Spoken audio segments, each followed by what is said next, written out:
This is Second Life, and this is one of my Second Life videos on different little things that you might want to know how to do.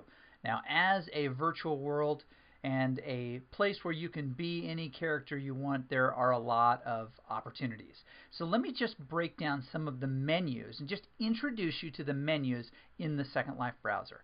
First of all, if we look over on the left side, we'll see a number of different ones. The very first one, the two people, is a list of avatar choosers, right? You can select one of these pre-existing people and become that person simply by clicking on them. People, vampires, classics. There have been a number of different ones available to you over the years.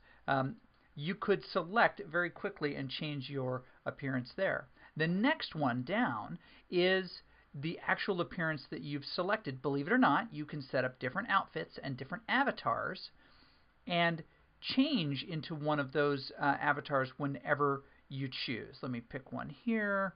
I'll choose that one and simply choose wear. Right? And you'll notice my avatar changes. He's in the process of changing clothes. Eventually he'll get hair here in just a moment. There we go. His skin changes, his clothing changes, and all of these different things load in. This is the Persian outfit. Again, that's the second one down. And you can create your own different outfits and then change back and forth pretty quickly. Right here you have your inventory. This is a really big section. I'll do something separate on the inventory later. Right?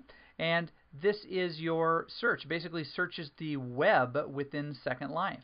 Right? Destinations, events, land rentals, and you can choose here the maturity. Again, I'll do a video on that a little bit later as well. This is just an introduction to the menu options here.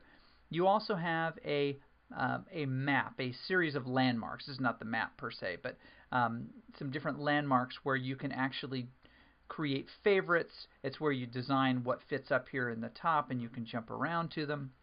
And you can save locations that you have been and quickly teleport to them. The final one is your mini map. Some people like to keep this open, put it up in the corner, do whatever they do with it. But if you'll notice the mini map, it shows you, by the way you're fanned out there, the direction that you are facing, and it shows you other people, which you can hover over and find out their names. Okay, we're halfway done with the menu options here, but down here at the bottom we have our chat window, which you can click and bring up. You can resize it by grabbing the handle down at the bottom, anywhere here. And I'm going to do a detailed video on how the chat works at another time. Suffice it to say right now, this is where you can choose to see your conversations. Now, if conversations are happening around you, they will show up in the screen down below. Your audio tools are found here in Speak. Now I've chosen to speak, and I'm actually speaking out loud using voice chat, which you'll need to set up. Again, there'll be another video for that tool specifically. And you can tell when someone is speaking because they have these airwaves over their head. If they're red or yellow, that means you're probably too loud. Green, just right. The Destinations tab is a set of preset locations that are given to us by Second Life, places you might want to visit. These are often promoted. People is your list of specific people, friends, and things like that. You can see who's nearby. You saw on the map that I've got Lindsay 404 and Migic. They're nearby, and I don't know who this is. And of course, I'm here. But you can look at friends. You can look at your different groups. Again, I'll do a video about this one specifically. People you've seen recently, and anybody or objects that are blocked that you do not want to see. You can actually decide what you want to see and what you don't want to see. This is your profile. You might want to take a minute and fill it out.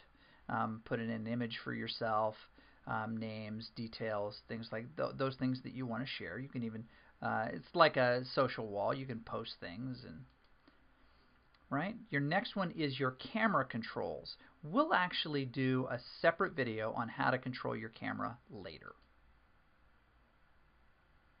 Your walk, run, and fly controls, again, you can put those on your screen and click on them to do those things, or you can use the keyboard commands. Again, movement and camera controls will be separate activities. And then, of course, your knowledge base. This is your Second Life how-to. How do you walk? How do you do these different things? And we'll dig into those in later videos as well. This was a simple introduction, if you will, to the Second Life browser. One more thought before you go. Up here at the top, you see a URL like, they're called Slurls, Second Life URL, locations that you can jump back and forth from places you've been. Plus, you've got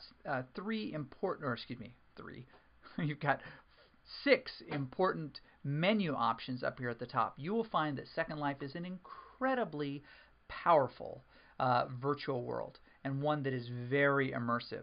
Some of you will get super excited about this space. I hope that this has been a good little introduction video, and we'll see more later.